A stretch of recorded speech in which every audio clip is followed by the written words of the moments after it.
Hi, welcome to the Richard Gabili YouTube channel, and for today's tutorial, I will be teaching you on how to adjust ignore repeat and switch stabilization on iPhone X. But first, kindly subscribe to this channel and don't forget to hit the subscribe button and the bell to notify you for the new updates. And let's start.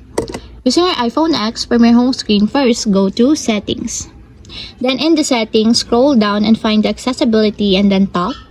Then in the accessibility, scroll down again and go to physical and motor section and then tap the switch control. Then in this part, in the switch controls, scroll down and go to switch stabilization and then tap the ignore repeat. Then in this part, in the ignore repeat, as you can see, you can now adjust here the time per second that you want for your ignore repeat.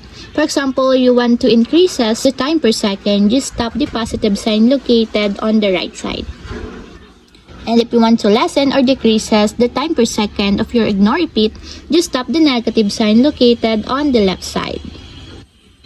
And that's it, we have successfully adjusted ignore repeat and switch stabilization on iPhone X. If you have a question, get a comment down below and don't forget to hit the subscribe button and the bell to notify you for the new updates.